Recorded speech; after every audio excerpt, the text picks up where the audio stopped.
अस्सलाम वालेकुम। आज मैं बेसिक स्पंज केक बनाने लगी हूँ, वनीला स्पंज केक।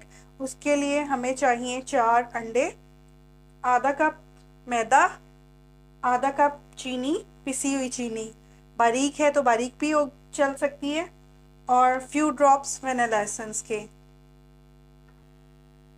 अब एक बाउल में चारों एग्स को ऐड करेंगे। एग्स अलग अलग तोड़ के डालेंगे ताकि कोई एग ख़राब ना निकले। आधा कप चीनी ऐड करेंगे और इसको अब बीट करेंगे। स्लो स्पीड पे बीट करेंगे, तकरीबन 10 से 15 मिनट बीट करेंगे। जब तक ये फ्लफ़ी फॉर्म टाइप बन जाएगा तब तक इसको बीट करते रहेंगे।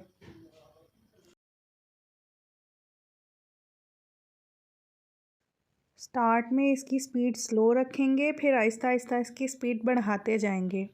और ये एग्स की बीटिंग ही असल इसमें है।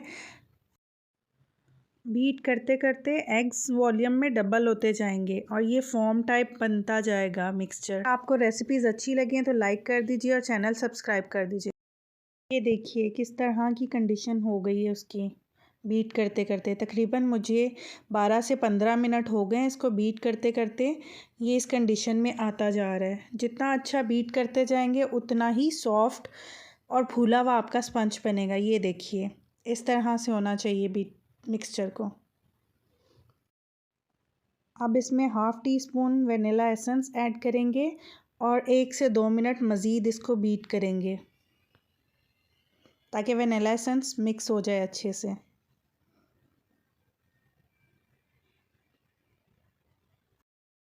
अब बीटर का यूज़ नहीं होगा। अब इसमें मैदा डालेंगे थोड़ा थोड़ा करके और स्पैचुला से फोल्ड करेंगे। अभी मैंने थोड़ा सा मैदा डाला है। अब स्पैचुला से मिक्स करूँगी। Round and cut, round and cut, इस फॉर्म में इसकी मिक्सिंग होगी। बाकी का भी मैदा डाल देंगे और अच्छे से मिक्स करेंगे, हल्के हाथ से मिक्स करेंगे। और मैदा इस तरह से मिक्स हो जाए कि बैटर का हिस्सा बन जाए, फ़ील ना हो कि इसमें लम्स बन गए। अब बैटर बिल्कुल रेडी है। इसको अब हम पैन में ट्रांसफ़र करेंगे। उससे पहले हम पैन को रेडी करेंगे। केक के लिए पैन रेडी करेंगे। उसमें 1 चम्मच के करीब ऑयल डालेंगे या हाथ से टिश्यू से स्प्रेड कर लीजिए पूरे पैन में। अब इसमें बटर पेपर लगाएंगे। मैंने राउंड शेप में कट किया हुआ है इसके इक्वल। ये देखिए इस तरह से साइड पे लगाने के लिए मैंने कट किया हुआ है बटर पेपर को।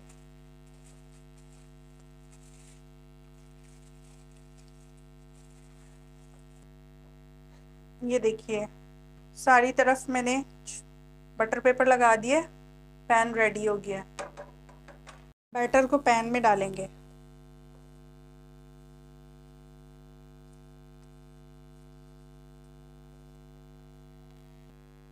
अब इसको किसी भी स्टिक से इस तरह से करेंगे ताकि इसमें जो एयर बबल्स हैं वो निकल जाए। इसको टैप बिल्कुल नहीं करेंगे।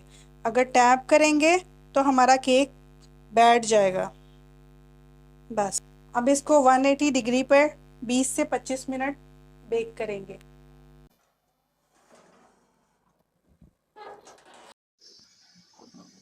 पच्चीस मिनट हो गए। अब मैं केक को चेक करने लगी हूँ। ये देखिए बिल्कुल क्लीन है। इट्स मीन के रेडी है केक हमारा। अब इसको रूम टेम्परेचर पे ठंडा हो जाएगा तो फिर इसको पैन से निकालेंगे।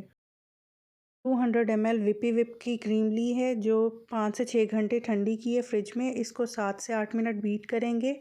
जब क्रीम की स्टिफ पीक्स बन जाएंगी तो क्रीम परफेक्टली विप हो गई है। अब ये देखिए क्रीम विप हो गई है। इसको मैं उल्टा करके दिखाऊंगी। अब क्रीम नीचे नहीं ड्रिप कर रही, इसका मतलब है कि क्रीम परफेक्टली विप हो गई है।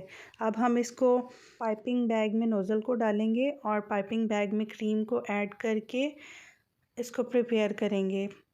अब ये किसी भी डेज़र्ट या केक के डेकोरेशन के इस्तेमाल के लिए बिल्कुल रेडी है। आप इसको जैसे मर्ज़ी इस्तेमाल करें।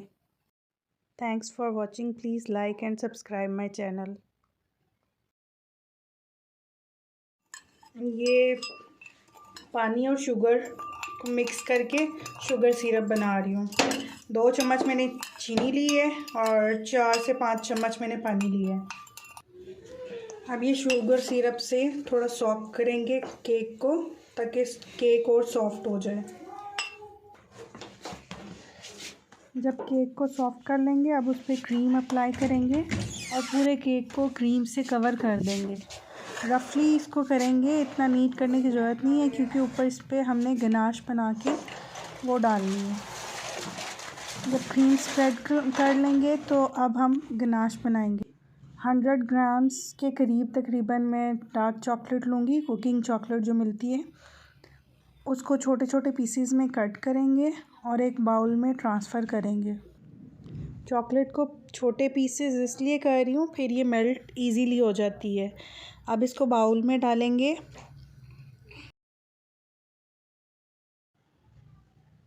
50 ग्राम्स के करीब क्रीम ऐड करेंगे चॉकलेट में। इस दोनों को मिक्स करके 30 सेकंड तकरीबन मैं माइक्रो करूँगी।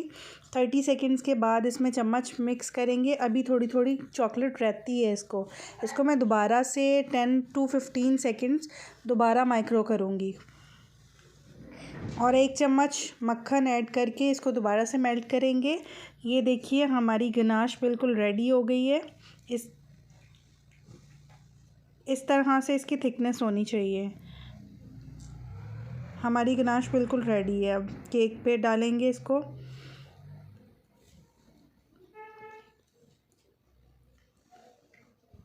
और इसको अच्छे से पूरे केक को कवर कर देंगे गनाश के साथ।